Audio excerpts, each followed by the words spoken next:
Magandang umaga mga mag-aaral.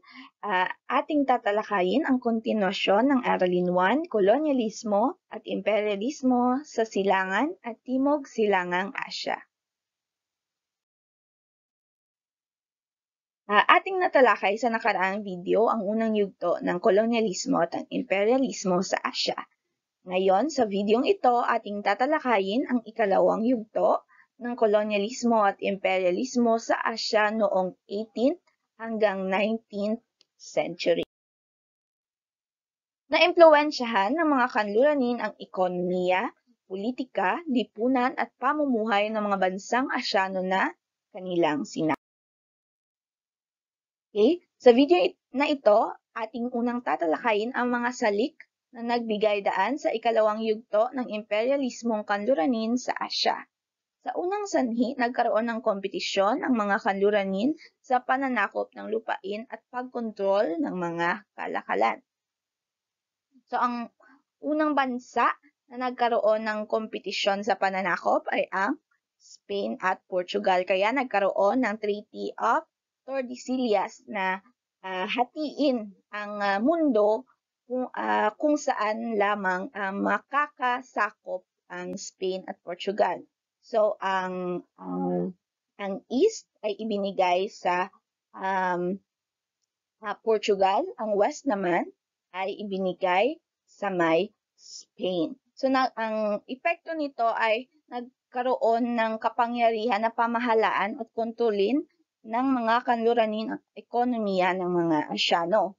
Sa ikalawang sanhi naman, napabilis ang antas ng produksyon dahil sa naimbentong makinarya at kagamitan noong panahon ng industrialization.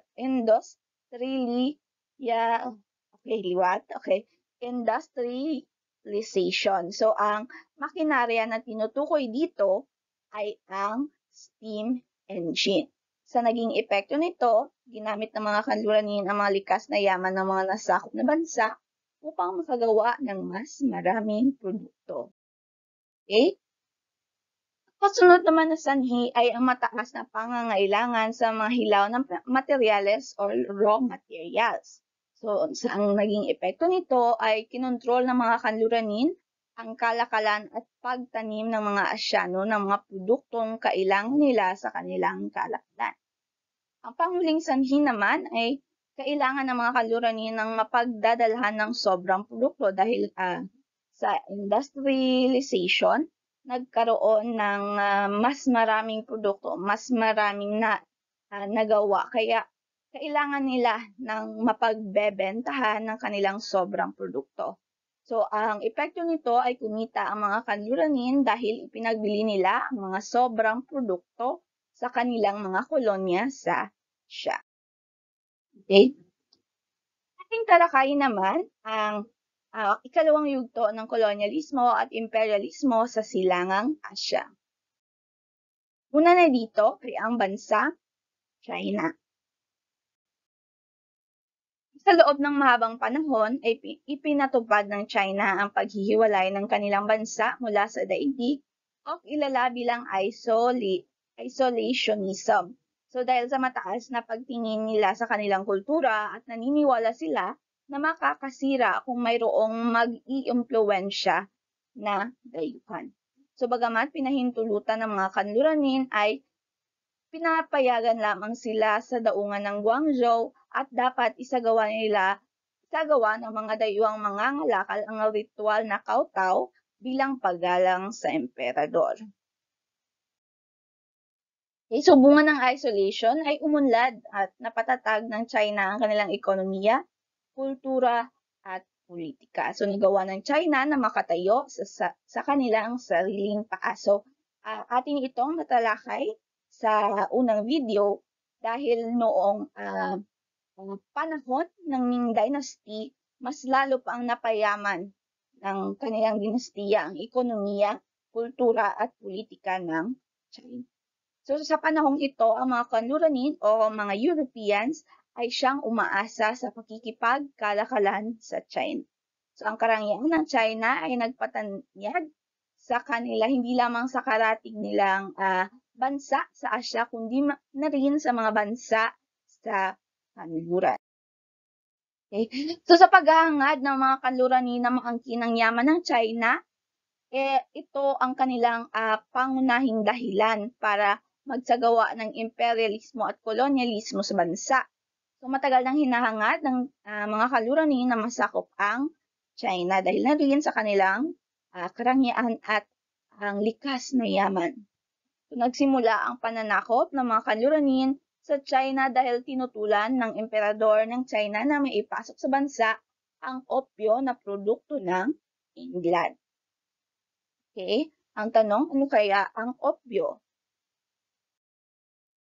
Okay? Ang opyo or opium, kung tawagin sa Ingles, ay isang halamang gamot na kapag inabuso ay nagdudulot ng masamang epekto sa kalusugan. So, maaring ihambing sa droga dahil ito ay nakaka-addict. So, ang opyo basically ay isang droga. So, maihahambing ito sa marijuana, dried leaves of marijuana. Kasi ito, pareho lang ang proseso ng paggawa ng marijuana at opyo. May dahil din sa opyo na baliktad ang sitwasyon ng mga British at mga Chino. So, ito ay dahil sa mas marami na ngayong produktong inaangkat ang mga Chino mula sa British kaysa inaangkat ng mga British mula sa China. Sinamantala ito ng England at kahit ipinagbabawal, patuloy pa rin ang pagpasok ng opyo ng mga British sa mga daungan ng China. Ito rin ang naging dahilan ng digmaang opyo sa pagitan ng China at England. Okay? Isa sa epekto ng pagkatalo ng China sa digmaang opyo ay ang unting-unting paghina ng katatagan ng pamahalang ito. So, sinmantala ito ng mga kanluranin at tuluyang sinakop ang bansa. So, balit, katulad ng ibang bansa sa Asia, hindi sinakop ng mga kanluranin ang buong China. Those sentro ng kalakalan lamang ang mga daungan ang kanilang sinakop. So, upang maiwasan ang digmaan sa pagitan ng mga kanluranin at mga Chino, hinati ang China sa mga sphere of influence noong 1900s. Okay? Ano nga ba ang sphere of influence? So ito ay tumutukoy sa mga rehiyon sa China kung saan nangibabaw ang karapatan ng kanluraning bansa na kontrolin ang ekonomiya at pamumuhay ng mga tao dito, ng mga Chino dito. So binigyan din ng karapatan ang mga kanluraning bansa na magpatayo ng iba't ibang infrastruktura gaya ng kalsada, tren, at mga gusali upang paunlarin ang kanilang sphere of influence. Okay? Makikita sa picture or sa mapa ang sphere of influence. So, ang England ay kinontrol nila ang Hong Kong, Yangtze Valley at Weihai. Ang France naman ay kinontrol nila ang Zhanjiang at Guangzhou. Sa Germany naman ay kinontrol nila ang Kwanlong at Qingdao at Yunnan. Sa Portugal naman ay kinontrol nila ang Macau at tinatalakay sa unang video at ang Russia naman ay kinontrol nila ang Manchuria. Okay, so sa paghati-hati ng China sa sphere of influence, ay nagdulot ito ng pangamba sa bansang United States of America dahil sa posibilidad na isara ang China sa pakikipagkalakalan sa ibang bansa na hindi kabilang sa sphere of influence. So kapag naganap ito, mapuputol ang ugnayan ng pangkalakalan ng United States sa China. So dahil dito, iminungkahi ni John Hayes, Secretary of State ng United States of America na ipatupad ang Open Door Policy. Kaya ano nga ba ang Open Door Policy? So magiging bukas ang China sa pakikipagkalakalan sa ibang bansa na wala sa sphere of influence, na walang sphere of influence dito. So, ilang bahagi ng polisiyang open door ay ang pagrespeto sa karapatan at kapangyarihan sa pakikipagkalakalan sa mga lugar na sakop ng sphere of influence ng mga kanluranin. Ikalawa ay ang pagbibigay ng karapatan sa China na mangolekta ng buwis sa mga produktong inaangkat mula sa bansa. At ikatlo naman ay ang paggalang sa mga itinakdang halaga ng buwis ng mga kanluraning bansa sa paggamit ng kalsada, tren at daungan sa kani-kanilang spheres of influence. Okay? So dahil sa mga patakaran ng sphere of influence at open door policy, ay napanatili ng China ang kanyang kalayaan. Subalit, hindi ito buong kalayaan dahil nanatili ang kontrol ng mga mananakop sa kanilang ekonomiya. So nawala sa kamay ng mga Chino ang kapangyarihan na magtakda ng kanilang mga patakaran para sa mga layukan. So gayon din naman, ay gumuho ang dating matatag na pamamahala ng emperador dahil sa panghihimasok ng mga dayuhang dinastiya. Higit sa lahat, pumasok sa China ang iba't ibang impluensya ng mga kanluranin na naka-apekto sa kanilang iniingatan at ipinagmamalaking kultura. Okay, natapos na natin talakayin ang bansa ng China. Ngayon naman, talakayin natin ang Japan. Okay? So, napaunlad ng Japan ang kanilang ekonomiya. Napatingkad din nila ang kanilang kultura at pagpapahalaga at napatatag ang kanilang pamamahala dahil sa pagsasara ng kanyang mga daungan mula sa dayuhan. So, ito ay kilala bilang Sakuku policy, ang pagsasara ng kanilang daungan mula sa mga dayuhan.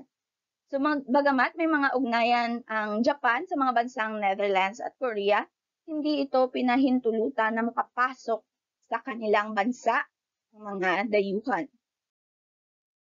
So sa pagdating ng mga kanluranin sa Asia, isa ang bansang Japan sa mga ninais nilang masakop.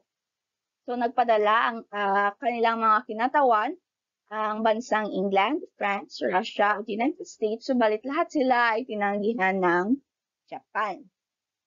Okay? So, ang mga bansa na gustong makarating sa Japan at magsagawa ng kalakalan ay maaari lamang makatungtong or hanggang sa Dejima lamang or artificial land na makikita sa picture. So, yan ang Dejima or artificial island na iginawa upang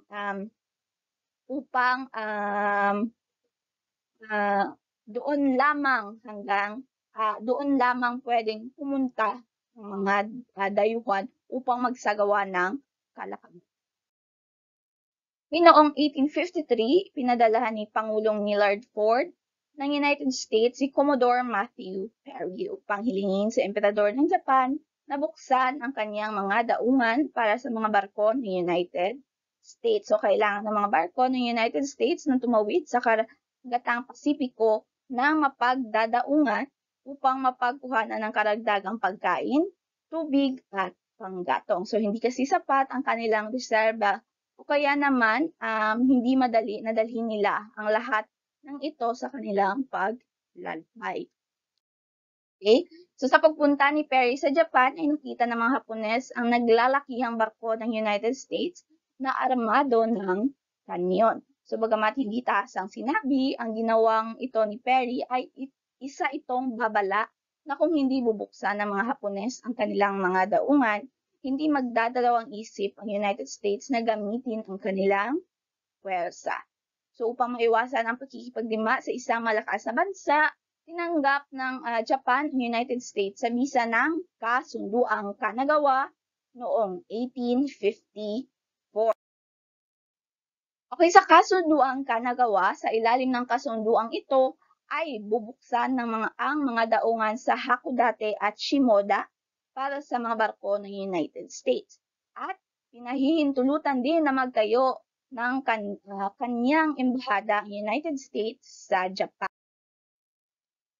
Okay, dahil sa pagbubukas ng Japan, nakapasok na din sa kanilang bansa ang mga kanluranin tulad ng England, France, Germany, Russia, at Netherlands. So nagalit ang Hapones sa kinahihinatnan ng kanilang bansa at nawala sa kamay ng shogunato ng Tokugawa ang kapangyarihan. So ang shogunato or ang shogunate ay isang hereditary military leadership. So nawala nawala ang ganitong klase ng pamamahala sa at ito ay pinalitan ng bagong tatag na pamahalaan sa pamumuno ni Emperador Mutsuhito na nagsimulang manungkulan sa edad na 15. So sa kanyang pamumuno, ito ay kanyang tinawag na Meiji Era or the Enlightened Rule. So additional fact, sa Meiji Era rin nawala ang feudal roles ng mga samurai, ng mga Japanese swordsman, at hindi sila binigyan na ng katungkulan sa pamahalaan at mas pinili ng bagong pamahalaan ni Emperador Mutsuhito na magbayad sa mga typical soldiers or typical army dahil mas mababa ang kanilang sweldo na kailangang ibigay kumpara sa mga samurai. Kaya ang mga samurai ay nag-shift ang kanilang trabaho mula sa serving the government into private practice of their swordsmanship. Okay, so napagtanto ni Emperador Mutsuhito na ang mabisang paraan sa pakikitungo sa mga kanluranin ay ang pagyakap ng modernisasyon. Kaya ang Japan ngayon ay ang bansa na pinaka-moderno sa lahat. Isa sa pinaka-moderno sa lahat. Okay? Ang makabagong mga kagamitan, teknolohiya at paraan ng pamumuhay na natutunan ng mga Hapones mula sa mga dayuhan ay nakatulong upang siya ay umunlad sa kabila ng paghihimasok ng mga kanluranin sa kanilang bansa. Niyakap ng Japan ang mga ibinigay or ang mga ways and practices ng mga dayuhan, kaya rin umunlad ang kanilang bansa. Okay, atin namang talakayin ang ikalawang yugto ng kolonyalismo at imperialismo sa Timog Silangang Asya. Okay? So nagpatuloy ang paghahangad ng mga kanluranin sa mga pampalasa ng mga bansa sa Timog Silangang Asya. Ang pagbabagong dulot ng industrialisasyon ay lalo pang nagpataas sa pagnanais ng mga kanluranin na mapanatili ang imperyo. So ginamit ng mga kanluranin ang mga likas na yaman na makukuha sa mga bansa rito upang makagawa ng mas maraming produkto. So higit sa lahat, ang kanilang mga sobrang produkto ay dinala nila sa mga pamilihan ng mga bansa sa Timog Silangang Asya. So isakatuparan nila ang lahat ng ito dahil na rin sa karamihan sa mga bansang ito ay kanilang nakontrol. Okay, ating talakayin ang unang bansa sa Timog Silangang Asya na nakaranas ng kolonyalismo at imperialismo sa ikalawang yugto. Sa loob ng mahigit na 300 taon ay napasa ilalim ng Espanyol ang Pilipinas. So nagtangka ang mga Pilipino na makamit ang kalayaan sa kamay ng mga mananakop, subalit sila ay nabigo. So ang isa sa mga pagtangkang ito ay ang Cavite Mutiny. Ngunit hindi ito nagtagumpay. So sa pagpasok ng 19th century ay nagsimulang magpalawak ang kanilang teritoryo sa Asya, Pasipiko ang United States of America. So isa ang Pilipinas sa mga lupain na nais nilang makontrol dahil sa estratehikong lokasyon nito. So angkop ang lokasyon ng bansa sa kanilang plano na manakop sa iba pang bansa sa Asya at pagkontrol ng kalakalan sa Asya. Sa makakawit, perlas ng silangan ang inilarawan ni Jose Rizal sa Pilipinas dahil sa ganda ng bansa at ang kanyang lokasyon nito sa Asya. So, makikita sa mapa na ang Pilipinas ay sentro sa mga bansa sa Timog Silangang Asya. So, madali na makapunta ang mga Amerikano sa mga karatig bansa kung makontrol nila ang Pilipinas. Okay, so noong una, tinulungan ng mga Amerikano ang mga revolusyonaryong Pilipino sa pamumuno ni Emilio Aguinaldo na talunin ang mga Espanyol. So natalo ng mga Espanyol at idineklara ni Aguinaldo ang kalayaan ng Pilipinas noong Hunyo 12, 1898. So isa itong ang makikita sa picture ang unang pagwagayway ng bandera ng Pilipinas. Ito ay nagsisimbolo na malaya na ang Pilipinas noong Hunyo 12, 1898.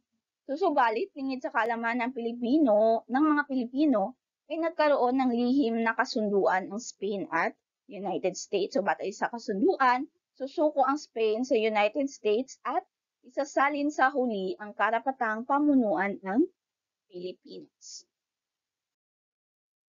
Sa makatuwid, hindi pa din malaya ang Pilipinas dahil sa ito ay napasa ilalim sa United States ang bansang kanyang itunuring na kaibigan. So, formal na isinailalim sa kamay ng United States ang pamumuno sa Pilipinas sa bisa ng kasunduan sa Paris or Treaty of Paris. So, $20 million ang ibinayad ng United States sa Spain kapalit ng pagpapaunla at na ginawa ng Espanya sa Pilipinas. So, ang presyo or ang halaga ng Pilipinas noon ay $20 million lamang. So, nilagdaan ito ng mga kinatawan ng United States at Spain noong December 10, 1898. So, dahil dito, sumiklab ang digmaang Pilipino-Amerikano noong 1902 kung saan natalo ng mas malakas na pwersang Amerikano ang mga Pilipino. So, itinatag ng mga Amerikano ang pamahalaang militar at nang lumaon ay naging pamahalaang sibil na parehong pinamunuan ng mga Amerikano at mga Pilipino. So, nagpatayo rin sila ng paaralan, ginawang libre ang lahat ng pag-aaral, ospital, kalsada, at ang mga gusaling pamahalaang. Okay? So, aking sinabi na ang mga Amerikano ay nagbigay ng libreng pag-aaral or edukasyon sa mga Pilipino. So, ang mga unang mga guro na pinadala ng mga Amerikano ay kilala bilang mga Thomasites. So, ito ang tawag sa mga unang guro na Amerikano na dumating sa Pilipinas lula ng barkong SS Thomas. So, ang mga Thomasites ay unang dumating ang mga Thomasites na unang dumating ay 346 na lalaki at 180 na babae. Sila rin ang nagturo na lingwaheng Ingles sa atin. Kaya ngayon, marunong tayong magsalita ng kanilang lingwahe. So, we know how to speak in English. Am I correct? Okay. Okay, so sa kabilang banda, nagpalabas din sila ng mga batas na nagpapatigil na sa pagpapamalas ng mga Pilipino sa damdaming nasyonalismo. So ano ang nasyonalismo? Ito ay ang matinding pagmamahal sa bayan. So sa huling bahagi ng kanilang pamumuno, itinatag nila ang pamahalaang Commonwealth kung saan sinanay nila ang mga Pilipino na magpatakbo ng isang pamahalaang demokratiko. So bukod dito, nais din ng mga Amerikano na mapanatili ang kanilang kontrol at impluensya sa pamahalaan ng Pilipinas upang maprotektahan nila ang kanyang mga interes sa bansa matapos niyang ipagkaloob ang kalayaan ito. So ating natapos ng talakayin ang bansang Pilipinas. Tayo naman at talakayin ang ating karatig bansa na Indonesia. So patuloy na pinamalaan ng Netherlands ang Indonesia. So ang mataas na paghahangad ng mga taga-Europe sa mga pampalasa at produktong agrikultural ang nagtulak sa mga Dutch na ipatupad ang culture system o kilala rin bilang tawag na cultivation system. So ang patakaran nito ay iminungkahi ni Johannes van den Bosch. No, sa ilalim ng culture system ay inatasan ng mga Dutch ang mga magsasakang Indonesian nailaan ang 1/5 na kanilang lupain or 66 days para sa pagtanim ng mga produkto na iluluwas ng mga Dutch. Okay? Ang culture system ay ipinatupad ng mga Dutch sa Indonesia upang matugunan ang pangangailangan nito sa pagbebenta ng mga pampalasa sa pandaigdigang palakalan. Ang mga produkto na gusto ng mga Dutch ay ang asukal, kape at indigo. So makikita rin, nang makita ng mga Dutch ang tagumpay ng culture system, sa pilitan nilang ipinatanim sa mga Indonesia ng iba pang produkto na gusto nila tulad ng mula, palms, tsaka tabako, quinine at iba pang pampalasa. So dumanas ng lubos na paghirap ang mga Indonesian sa ilalim ng patakarang ito dahil hindi na sila nakapagtatanim ng mga produkto na kailangan nila. Okay? Atin namang talakayin ang Malaysia at Singapore, ang ating karating na bansa. Pinapasakamay ng mga British ang Singapore na noon ay bahagi pa lamang ng Malaysia dahil sa paghahanap nila ng angkop na daungan para sa kanilang mga barkong pangkalkalan mula sa India patungo sa China. Nakilala ang Singapore bilang isa sa pinakamaganda at pinakamaunlad na daungan sa Timog Silangang Asya. Kaya kinontrol ng mga British ang Singapore at kumita sila rito ng malaki sa pakikipagkalakalan sa mga karatig bansa at sa mga ibang bansa sa mga bansa sa kanluran. Okay, ang Singapore ay kilala noon bilang Singapura. Ito ay salitang Malay na ibig sabihin sa Ingles ay Lion City. So bakit kaya tinawag ito? So according sa Malay Annals, ang isang prinsipe na galing sa Indonesia ay nakarating sa Singapore noon at nakakita siya ng lion. Kaya tinawag na Singapura. So ang makikita sa picture, ang icon or icon ng Singapore, walang iba kundi ang Merlion. So kung pupunta kayo sa Singapore sa future, hindi pwedeng hindi kayo magpa-picture dito sa Merlion. So sa kabilang banda, kilala naman ang Malaysia sa malawak na plantasyon ng goma or rubber at ang pagkakaroon ng malaking reserba ng lata or tin. So naging pangunahing produkto ng panluwas ng Malaysia ang goma at lata. Kumita na malaki ang mga British dahil sa pagkontrol nito at pagluluwas ng mga nabanggit na produkto. So upang mas mapalaki pa nila ang produksyon, hinakayat ng mga British ang mga Chino na mandayuhan or mag-migrate sa Malaysia upang maging mga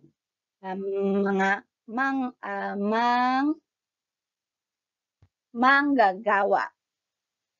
Okay?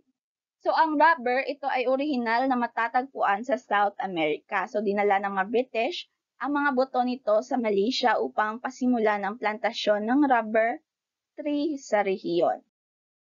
Okay, so hindi naglaon ay mas dumami pa ang mga Chino kaysa sa katutubong Malay sa Malaysia.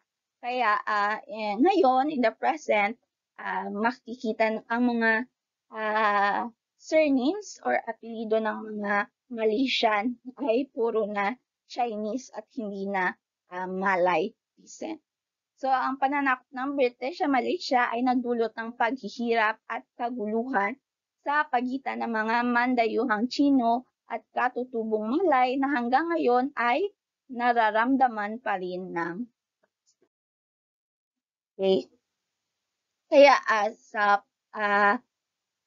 ang Malaysia ay kilala bilang melting pot. So ano ang melting pot? Tawag sa rehiyon o lugar kung saan nagtatagpo ang iba't ibang mga kultura at pangkat etniko.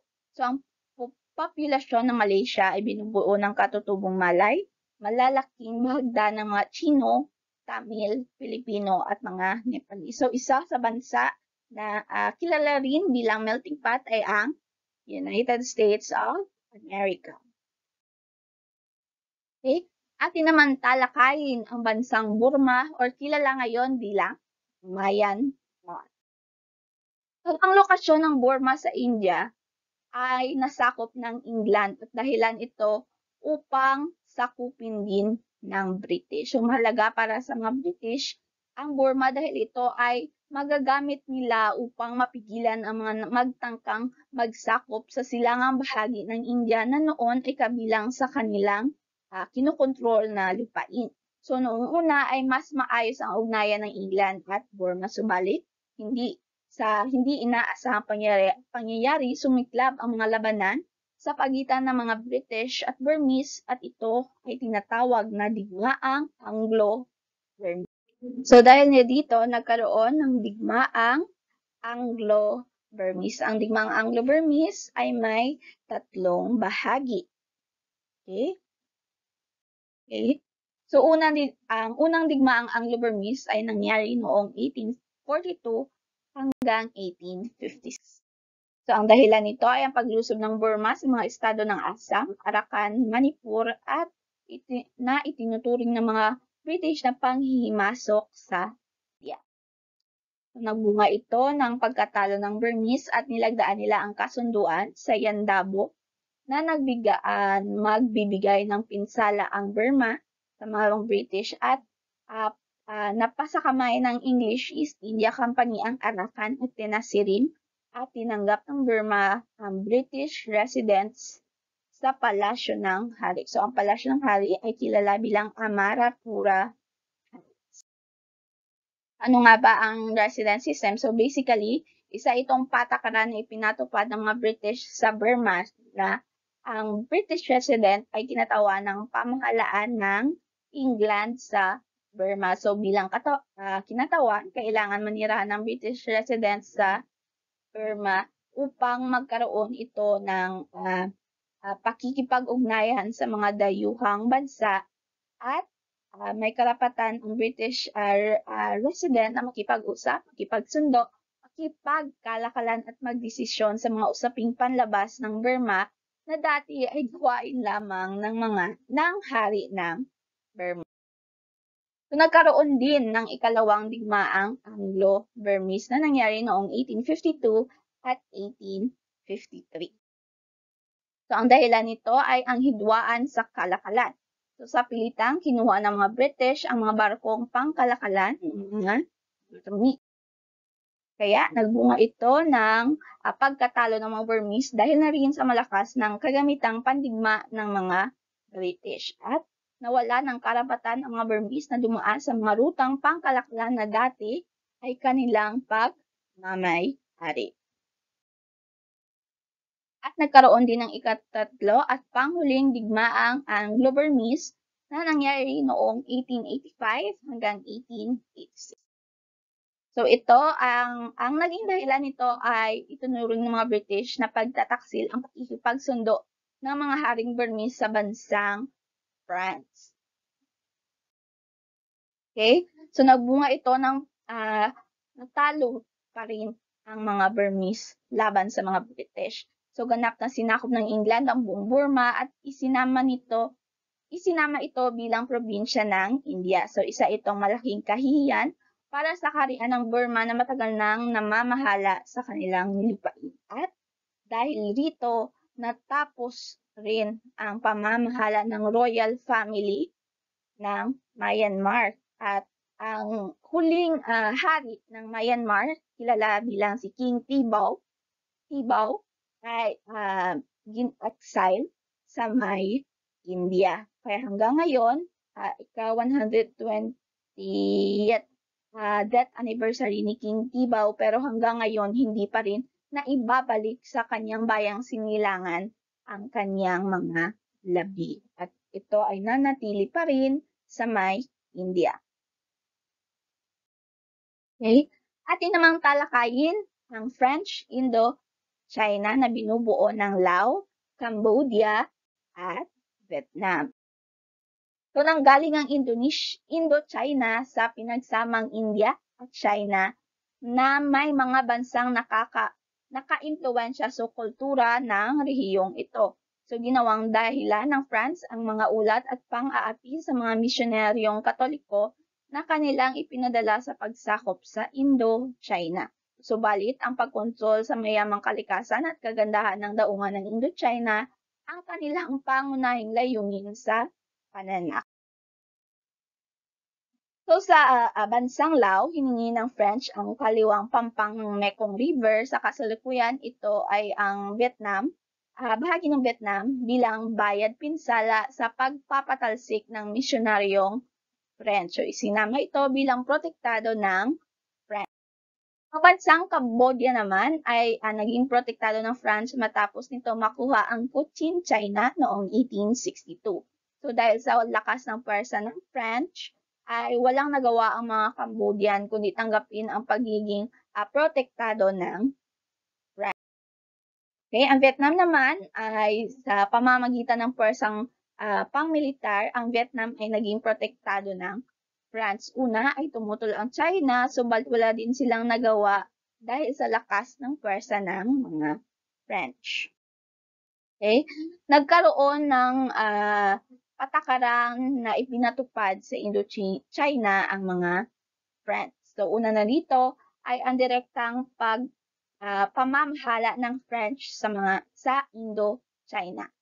Nagkaroon rin ang mga French ng iba't ibang posisyon sa pamahalaan at ipinag-utos rin nila ang pagtanim ng palay dahil mahalaga ito sa pakikipagkalakalan ng French sa ibang karatig bansa. At dahil dito, lumaganap ang kagutuman dahil halos lahat ng palay ay kinukuha ng mga French upang iluwas. Okay?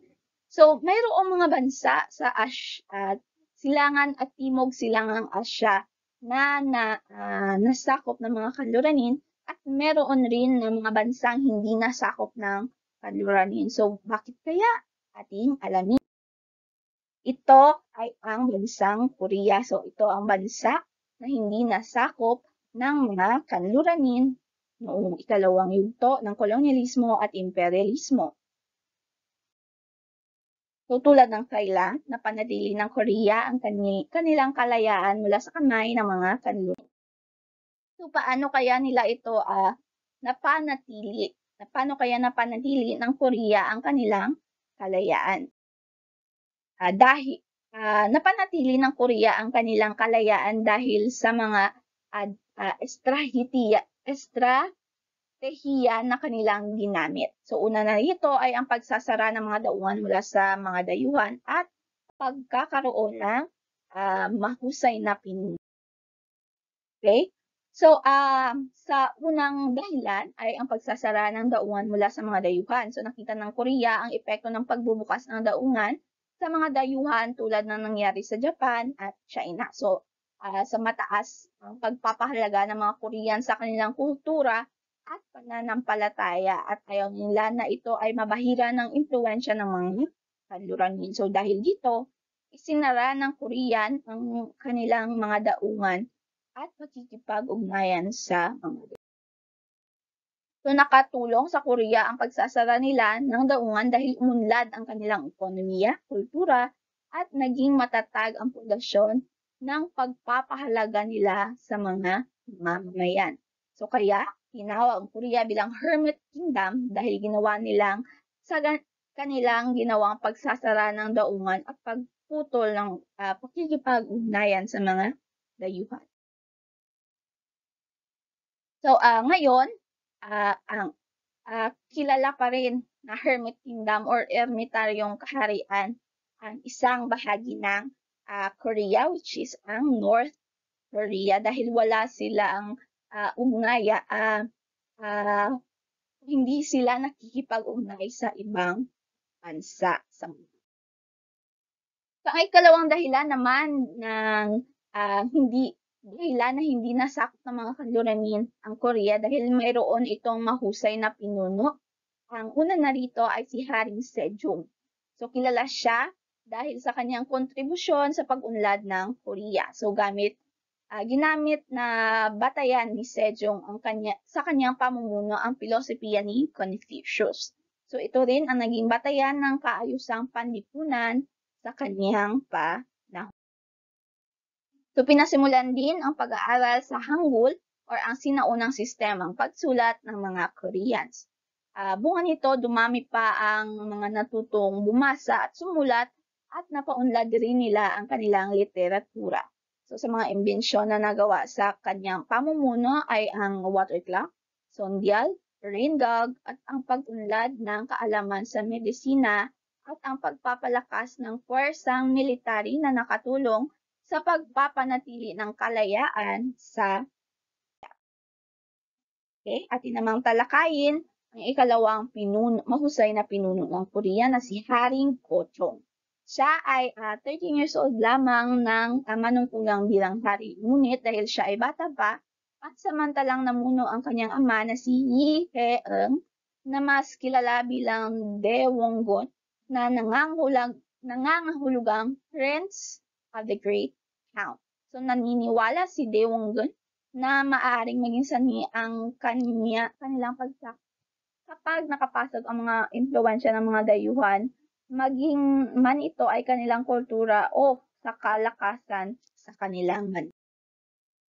So ipinag-utos din na niya ang pagpatay sa halos 10,000 Korean na naging Kristiyano at sa mga misyonaryong French na nakapasok sa kanilang bansa.